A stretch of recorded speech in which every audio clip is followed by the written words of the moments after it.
Look, everyone, I colored the Genesis and I stayed within the lines. But I'm supposed to stay within the lines?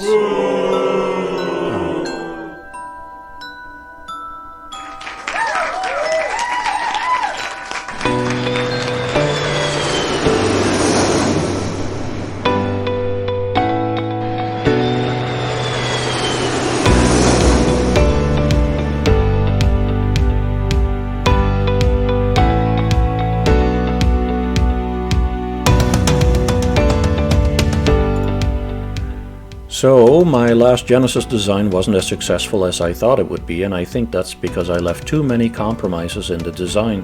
Compromises that all seem to stem from my stubborn insistence that the Genesis should not exceed the original concept length of 85 meters long. I essentially boxed myself in before I even started. Well, good news, lesson learned, and this time I drew the Genesis without any restraints. That means that this new design simply has all the things the Genesis needs, or should have, no matter how big she got. And at the end of it all, I measured the result, and well, let's just say I was pleasantly surprised, and I hope you will be also. Now, in my usual fashion, let me just quickly go through some of the design requirements, talk about the things I got wrong, and also some of the new things I learned. So first of all, 40 passengers. And let's not go over that number this time. Yeah, if you guys want a ship with more passengers, then you'll just have to wait for a bigger passenger ship. Last time I tried to go over this number by using optional modules, and that just created a problem with making sure I had the right number of escape pods on board. And that takes me right to number 2. Proper escape modules that have 8 seats as opposed to the insane number of individual escape pods.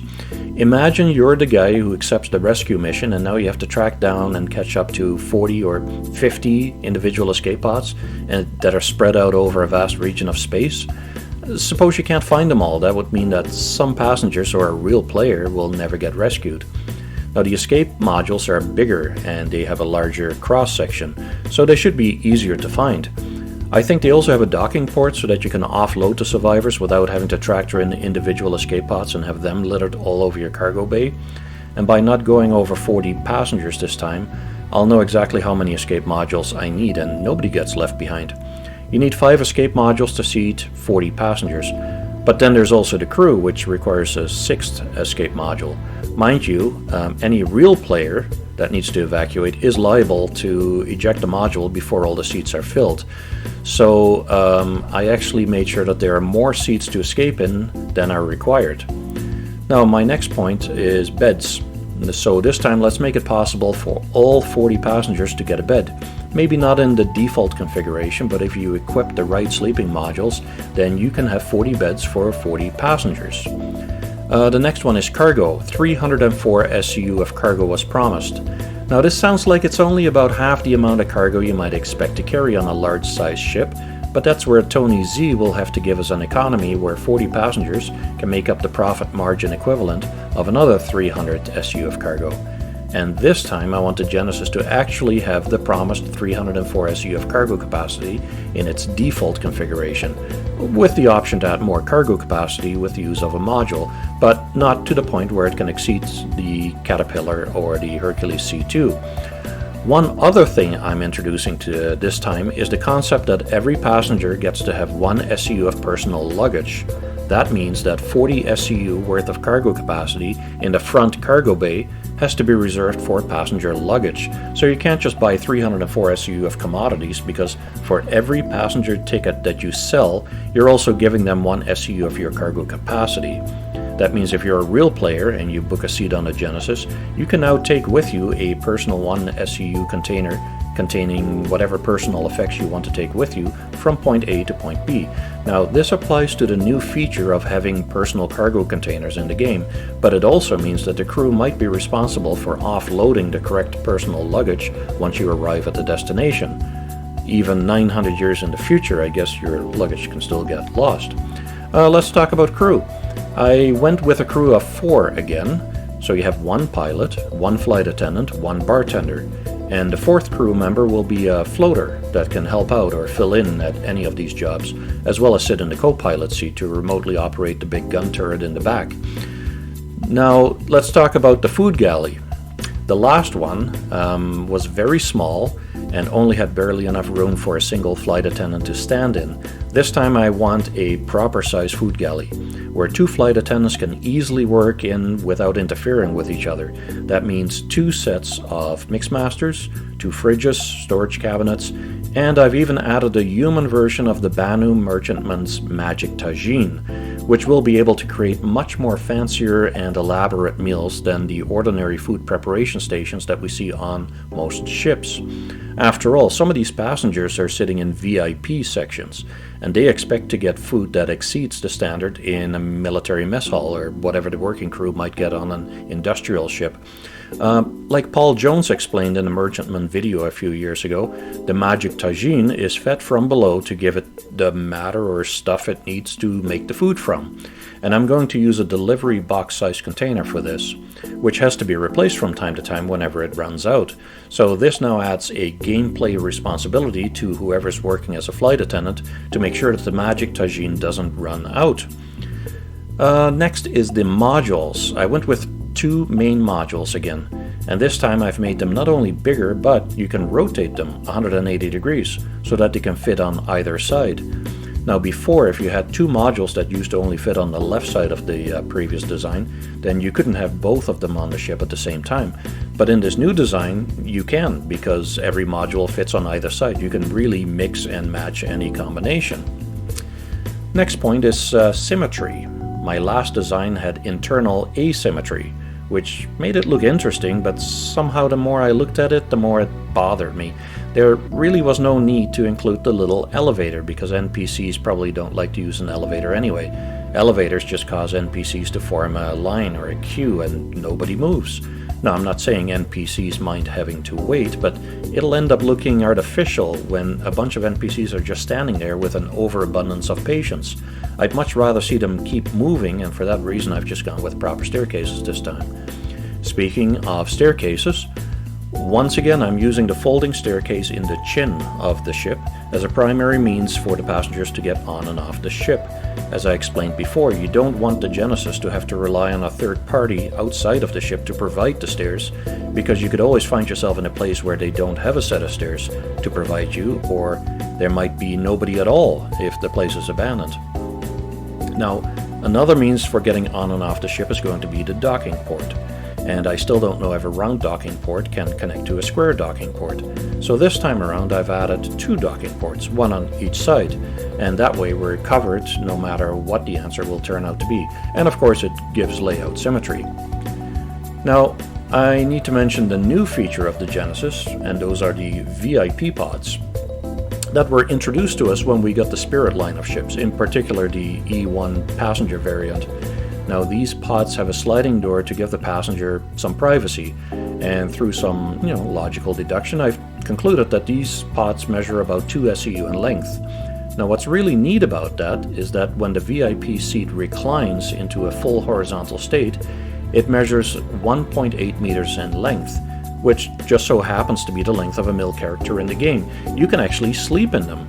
And that's convenient to know, because that'll lower the number of beds I need to include in my sleeping module in order to allow 40 passengers to have a bed. Now, obviously the Genesis is a bigger ship than the Spirit E1, and I've decided to give it 8 VIP pods. Now, mainly because I like the idea that everything on the Genesis goes in multiples of 4. If you pay close attention to the final floor plan, you'll eventually clue into what I mean by that. By the way, these VIP pods replace the VIP rooms I had previously. So there's just a bar lounge upstairs and nothing else. I'm almost done here, folks, and I just have a few more things before we dive into the layout. Now, my last design specified that there should be 4 life support components. Now, it's easy to imagine someone at CIG saying, let's just give it one big life support unit that can do all the work. But my argument against that is that a breakdown of the component would be catastrophic to all 40 passengers.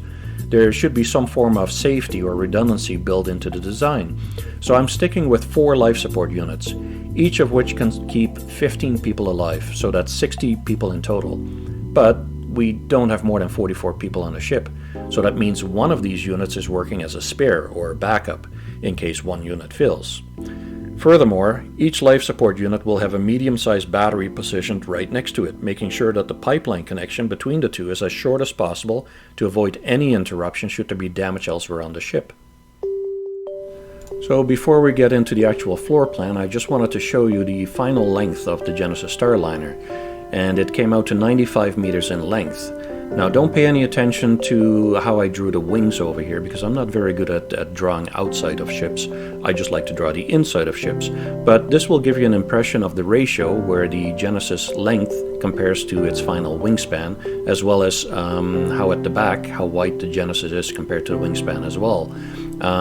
Mind you, the back end doesn't look very nice, again, because I'm not very good at drawing aesthetics on the exterior. If you look at the light gray parts along the edge of the fuselage, that's where the roof overhangs the main fuselage. You can see the little light blue lines representing where all the windows are, where the passengers are looking. And if you're wondering what the diagonal light blue lines are in the middle, that's for the bar lounge upstairs. So let's go see what I've drawn. So this is the nose of the Genesis Starliner. The front line is actually where the cockpit is, but that's one deck higher. This is the subdeck, or the cargo deck, basically the lower deck, so to speak. So the staircase here is shown in its folded up position, but that's where the passengers would enter the ship. It's wide enough for two people to walk side by side. You get to a very small lobby with two of the clamshell doors, or basically like the bathroom type of doors on either side. And then if you continue up that staircase, you go one deck even higher, and that's where all the passenger seats are. But right now we're going to stay on the cargo deck. So you go through the little clamshell doors, and you have two corridors that go around the staircase for symmetry, and it leads you further to the back. Now on the sides here we have V2L, or vertical thrusters, and then we get to an elevator lobby. This elevator is basically the same as what you would have on the Hercules Starlifter. So 1, 2, I suppose you could put 4 or 6 people in there, but this is where the crew goes down in order to load the luggage into the front cargo bay. Passengers wouldn't be using this, but you don't want to interrupt the passengers as they're walking on and off the ship, so the crew would then take this elevator down and handle the luggage cargo elevator. On, by the way, the mechanical junk that you see on the side there, that's the landing gear for the front of the ship. Then it also has 2 suit lockers. Now these are full-size suit lockers. If you want to put armor lockers or armor gear in there, that's up to you, but it's basically meant for EVA. And then there's also 2 gun racks behind glass, mind you, because we don't want anybody to just be able to grab what's in there. Not meant for military rifles, but you can put the tractor beams or tractor devices in there in order to load the luggage into the front cargo bay. So let's go through this door. And that brings us to the front cargo bay where the luggage is to be kept. And you see that the ship here is actually a lot narrower, just like you see in all the concept art. Along the outer edges you have the slanted walls that is traditional for Crusader cargo bays. And in the middle is a vertical lift cargo elevator. Now Crusader doesn't have one of these right now. The Origin 400i has one. The RSI Constellation series, they have it as well. So CGI will have to come up with a new Crusader style of vertical cargo lift. It's got 48 SCU capacity, which is more than the 40 SCU that you're supposed to have for 40 passengers. So there's an extra 8 SCU that you can use for commodities, or you can just leave it empty, and that gives you some room to shuffle, reorganize the containers, you know. Depending on where the passengers are getting off, some containers may have to get off, and you can get it all ready to make your workload a little bit easier at the destination. There's 2 places for people to stand, so at the front and the back there are control panels. Either side you can lower and raise the lift. But let's continue further aft. We go through that door, and there's 2 component rooms. The room on the left has a large battery in case the main power core fills. The room on the right has the gravity generator, the big spinning ball, so to speak, that creates the gravity on the ship. On the outside, or just beyond that, are the retro thrusters that are clearly visible on the Genesis Starliner. I never quite realized they were there until I took a closer look at it, though. We continue further down. The hallway is wide enough for 2 people to walk side by side, and we get to the escape modules. The 4 escape modules further down has a wider hallway where 3 people can walk side by side. I need lots of width over here because when these passengers want to evacuate, I don't want to get into a jam. I don't want to get into a situation where the NPCs are blocking each other. The NPCs are actually coming from the rear and then moving their way up. You'll notice that there's double doors on these escape modules because once they launch, I don't want them to decompress or vent the hallway. The door at the bottom is the point where most of the NPCs or passengers would enter this hallway from, and we get to the center staircase lobby.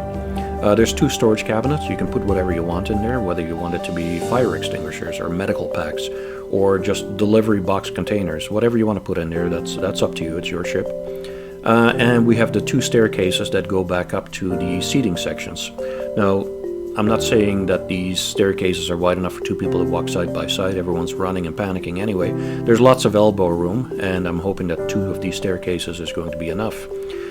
If you look further to the left and the right, you'll see that there's another door and a side corridor to the back. We'll talk about that later on. That's actually for the crew. But now we're going to go through the main door again, and we get into the main cargo bay. There's a left side and a right side, 192 SCU, and this is stacked only 2 rows high. However, the ceiling is a little bit taller because now instead of having an elevator that goes straight up and down, you're actually going to have to load it from the back, so you need a little bit of extra space at the top and the bottom for you to move these containers through.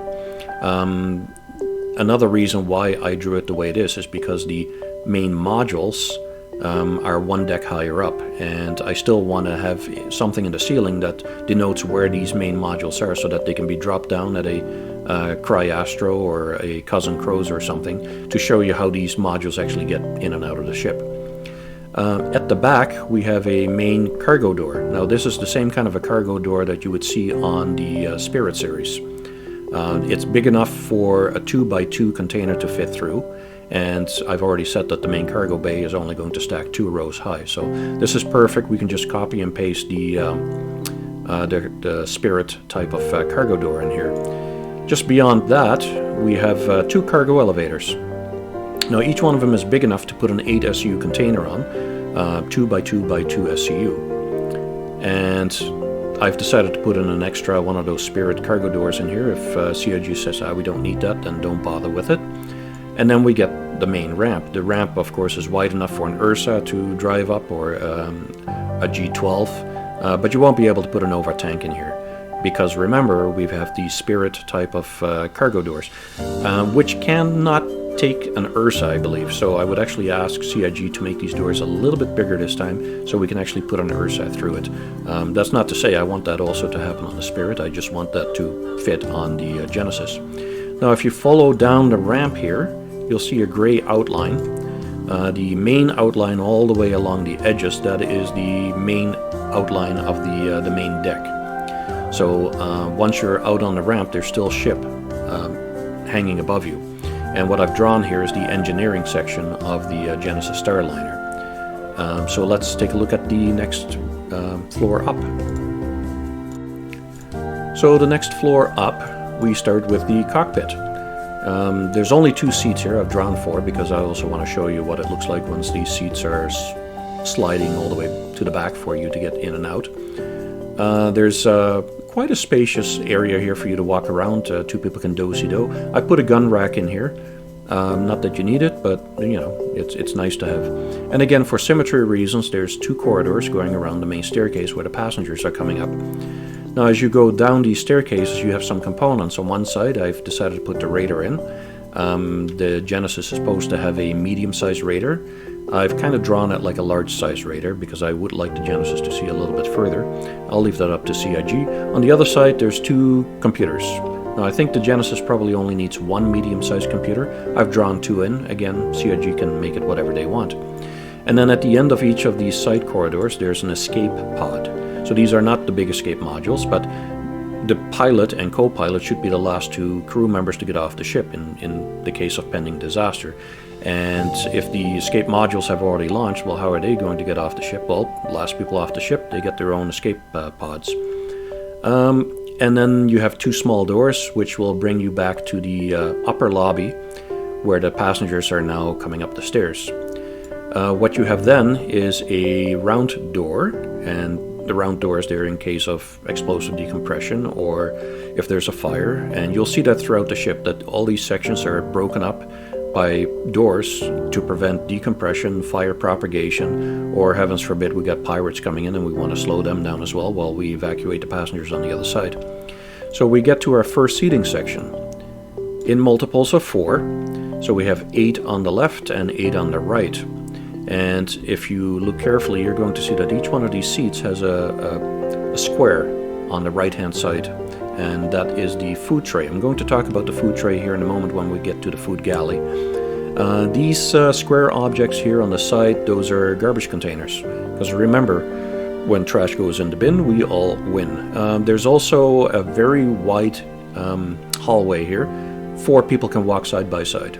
And I did that on purpose because the main throughway is going to be the 2 center pathways, and people trying to get in and out of their seats, they're going to clog everything up. So I want their own pathway on the outer perimeter of that.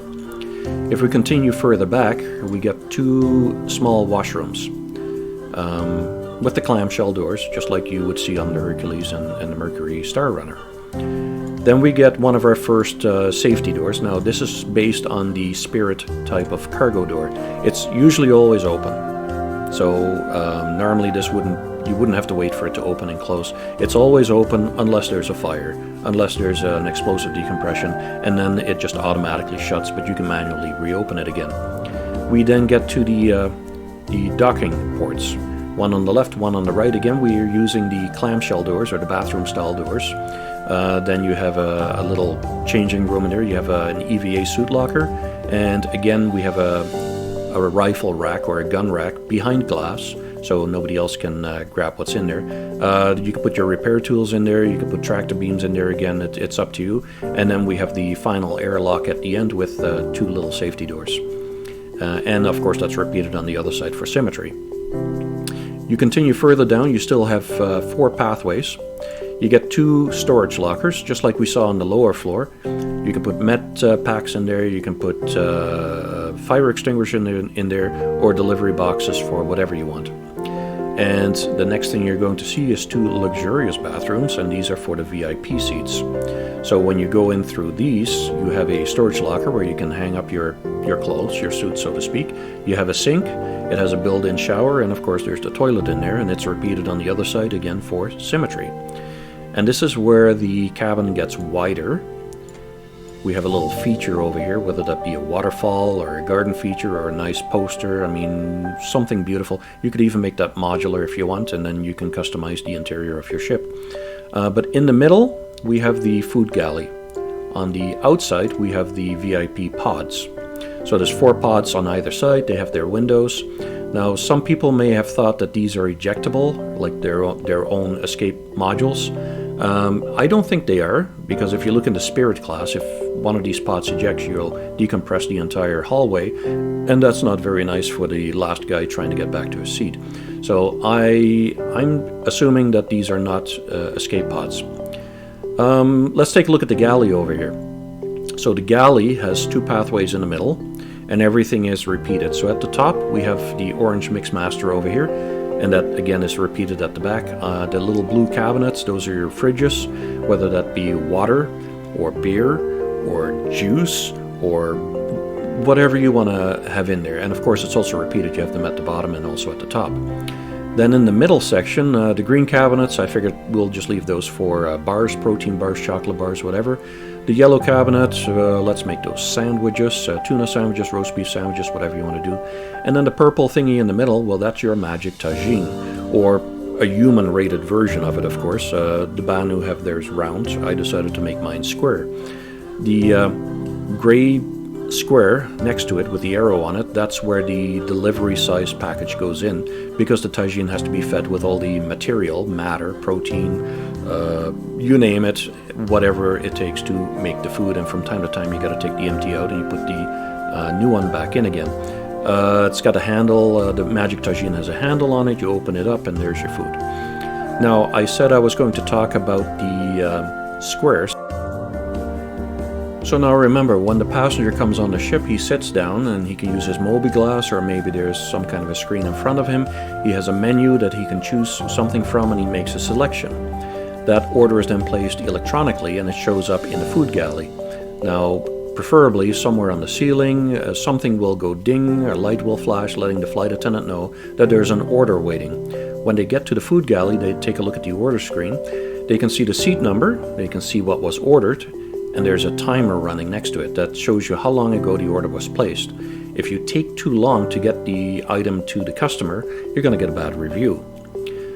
So you click on the item that you want to make, and let's say it is a hamburger. You go to the Magic Tagine, the Magic Tagine starts making the hamburger. When it's ready, ding, you open the lid, you take the food out, but now you have to somehow transfer it to the passenger.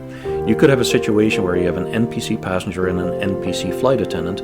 How do you hand the food from one to the other? So this is where you need the food tray, because the food tray are designated coordinates to hand off from one to the other. So as soon as the passenger has placed his order, the armrest opens up and the food tray comes up, it folds down in front of him. The flight attendant then puts the food on the food tray, the passenger goes num num num num num, and when he's done, he's left with an empty plate and an empty cup. The lid then comes back up again, crushes the plate and the cup, and takes it all back inside the armrest where all the waste material gets flushed away. Now this is rather convenient because at any time the captain might suddenly say abandon ship. Imagine if the flight attendant had to go and remove all the garbage, or if the food tray has to go back and just dumps all the garbage on the floor. Especially if you're a real player, you might not even bother doing that and you're just going to make a big mess. So this is rather convenient because now you can get up out of your seat at any time and whatever's left on your food tray is neatly taken away. So we have two pathways again down the middle, and on the outer side we have the pathway for passengers to get in and out of their VIP pods, and on the inside we have a pathway for the flight attendants to get in and out of the galley. So let's continue to the back. Again, we have two emergency doors over here. Normally they're always open. Decompression, fire, anything like that, they automatically shut. And now we get to the rear end. I've drawn in an aquarium over here. Again, we can put in some kind of a nice decorative feature that might be modular. You can turn it into a little garden, a nice painting, whatever you want. Again, two storage lockers on the side, and this is a good place to put the delivery boxes to feed the Magic Tagine. As you recall, there's also two storage lockers at the front of the galley as well. Again, that's where you can put extra storage boxes for the Magic Tagine, as well as, of course, medical packs and fire extinguishers. So here we get to the staircase that goes up to the upper lounge. We'll get to that here in a moment. We're going to stay on this floor for a little bit. And now we get to the rear seating section. Again, these are just regular seats in multiples of 4, 8 on the left, 8 on the right. And if you look carefully, you may have noticed that there's a pink outline, a pink rectangle all the way around. And that's because as an option for CIG, I've decided to make this modular as well. So these would be your first two modules that you're looking at. These are not the main modules. This is more like the Constellation Phoenix. So this is a floor item that you can change. So these seats are just sitting on the floor, and if you want, you can turn them into tables, or you can put some beds there. I'll show that off here later on, but for now, this is another 8 seats on the left and 8 seats on the right. So we go around the main staircase that goes up to the 3rd floor, and now we're going to get to those central staircases that will take you down to the escape pod modules.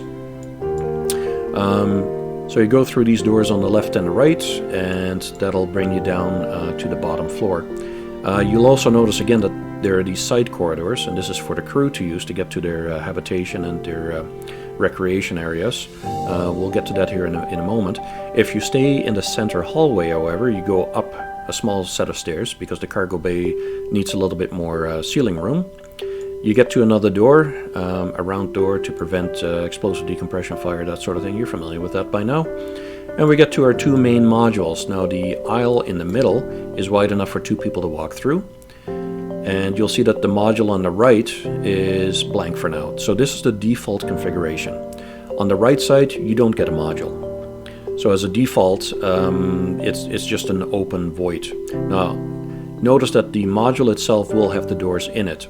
So the way it is right now, if there's nothing in it, you just have a void, just like you have with the RSI Galaxy. I would actually suggest to CIG that if nothing is put in there, then you would just have a a solid block in there, and you can't walk in there. So no door, just a wall. On the left side, you have a cargo module that can fit 64 SCU. It stacks 2 row talls. And you would bring that up using the cargo elevators, which can fit the 8 SCU containers, which can easily go through the cargo door that you see over here and fit through the hallway, and you can put them in there. Now this is Berticus from the future interrupting myself for a moment. I need to point out that the reason this cargo door is here is because I don't want passengers going beyond this point. Passengers will normally always have access to where the modules are, because you might have sleeping quarters there, or you might have the medical module there. So as soon as you have passengers on board, the cargo door remains shut. That also means that you don't want the crew walking through there, because passengers, especially real player passengers, might be able to follow them through that door and get to the engineering section. This is why I also created the corridors to go around the modules, so that they can get to their recreation and habitation area without passengers actually following them. Another thing I should point out, that the 2 cargo elevators that I've drawn in, they only stay inside the ship. They do not go down to the surface, so they're only meant to transport cargo from the main cargo bay up to where the modules are. The way that the default Genesis is going to be delivered to you will have one of these cargo modules in there. That'll get to you your 304 SCU of cargo.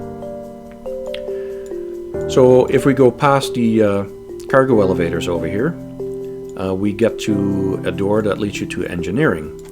Now there's 2 engineering sections, and this is similar to what I had before.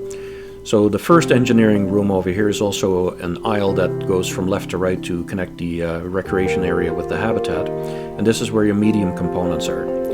So in pink you have storage lockers, just like you have on the Hercules, and there's 4 of them for personal storage, which is convenient because you have 4 crew.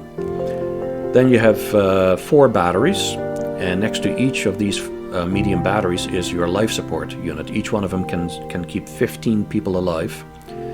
So if one of them goes, you can still keep 45 people alive, and that's enough. Continuing further back, now we get to the main engineering room. You go down a flight of stairs. The reason we go down a flight of stairs here is so that the main aft turret in the back has enough declination, or it can angle down to provide greater coverage. You have large components here, a large power component, a large shield, 2 large coolers, and of course your large quantum jump drive.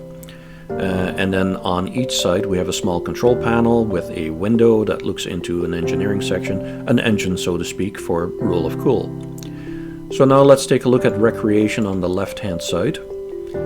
You have your dining room table that we're familiar with in the Hercules already. You have a food preparation area, some cold storage or refrigerated areas over here. If you don't think this is enough for a crew of 4, keep in mind you have a main galley, so you can always grab something to eat in the main galley and get some really nice food. We have a couch for 2 people and a TV. Then we have a small door that goes to one of these corridors that goes around the main modules. There's 2 escape pods over here. Again, if the crew is left behind, especially the engineer in the engine room or something, if you're left behind and you can't make it to the escape modules, then in strategic locations I've kept a couple of escape pods here and there for the crew to get out. And then we've got a couple of staircases going down, and that'll then bring us back to the central staircase lobbies. On the other side we have, for symmetry, a similar staircase going up, again 2 escape pods, a door, and then we get to the habitation section. There's a desk with a small screen here, now supposedly for the captain, but anybody can sit there. There's a couple of gun racks over here without a glass door on it this time. You would actually have rifles in there just in case. 4 suit lockers. Now this is not for armor suits, this is more for your uniform.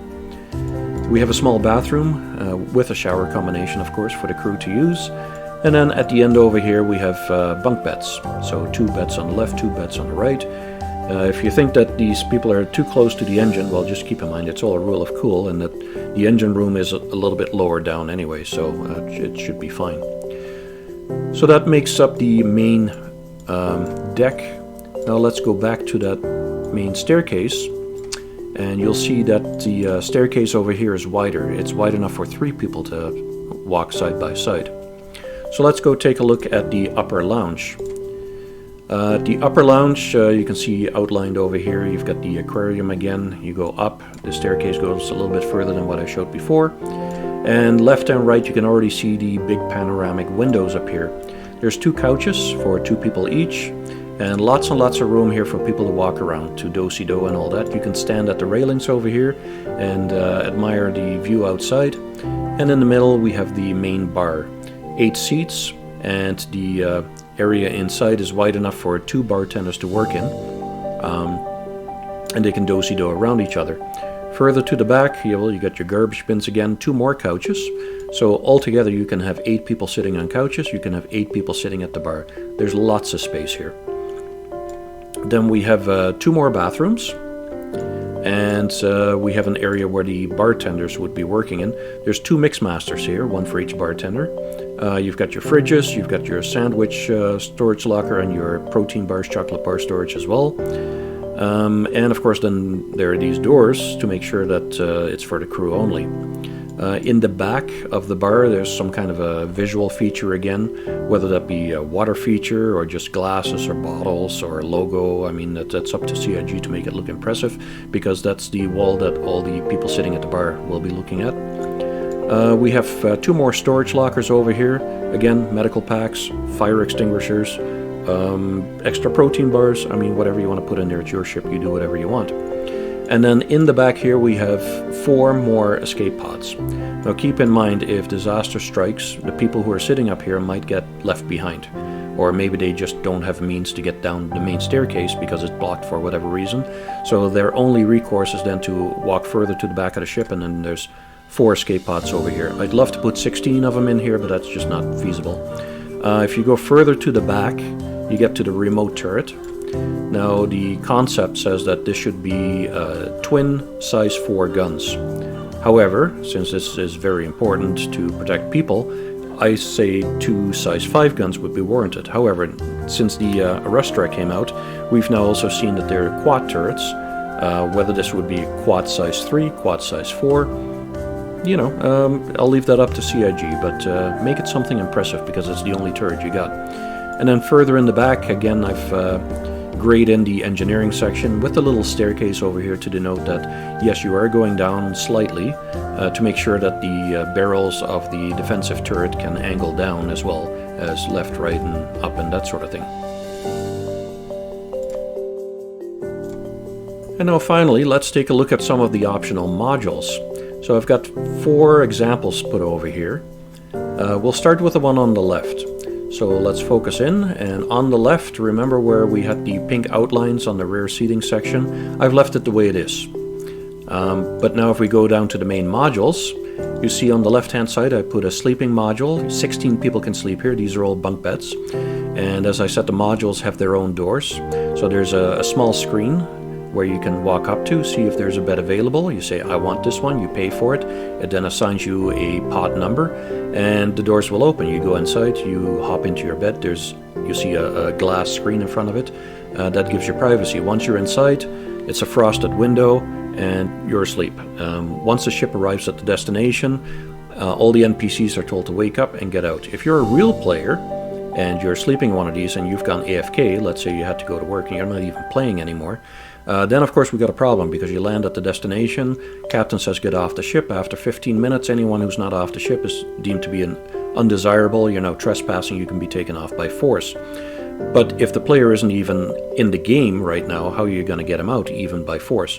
And this is where I say, well, they need to be teleported out. So next time when this player logs into the game, instead of waking up on board the Genesis, they'll be at some kind of a security station. So he'll wake up in a bed, get out, notice he's in a different kind of room, opens the door, and he's in the back of security now. So he still has to go through the security check of whatever city or place that he's in. If it's one of these trash towns, then it might be a little guest room somewhere that he's waking up in.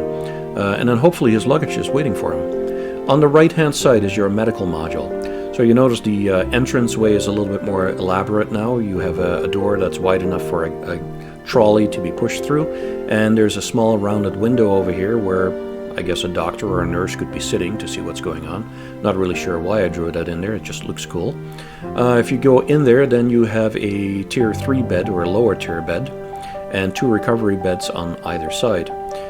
For the more serious cases, there's another glass sliding door over here. Should be wide enough, and the turning radius should be good enough for a trolley to go through. And this is where you have a size or a tier 2 bed that slides into the MRI machine, whatever you call that. There's a control panel over here as well, and then in the back there's a storage room. If I then go to the right, we have another option, and this is your full cargo option. So now you have 2 cargo modules in there. Keep in mind, one of these cargo modules you get by default anyway as a freebie. So now you have 304 plus another 64 SCU. Do the math, 368 SCU of cargo. And that'll be your maximum, unless CIG decides that you can also put 8 SCU in each one of these cargo elevators and have a cargo grid on there, because that gives you an extra 16 SCU of cargo on top of that again. Well, let's take a look at the top, and I've decided to change these rear seats out for some conference tables, or a dining table if you like. So we have a table for 6 on the left, and on the right hand side a more cozy table for 2 with a piano. It's just an example, folks. I'm not saying this is what it has to be. I'll let CIG make up their minds if they even want to make this modular or not. Let's take a look to the right. So now we're back to just the regular seats again, but what do we have for modules? Well, these are your military modules. Each one of them can look after 16 soldiers. So there's 16 armor suit lockers. There's 16 twin gun racks, so 2 rifles for each one. And I still had room left over to put 3 heavy weapons in. And of course that's duplicated on the right hand side, so altogether you got 32 fully armed soldiers. The question, of course, is where are these soldiers going to sleep? Of course, we know where they're going to sit because we have 32 seats in front as well as the VIP pods, but they have nowhere to sleep. So let's take a look on the right-hand side.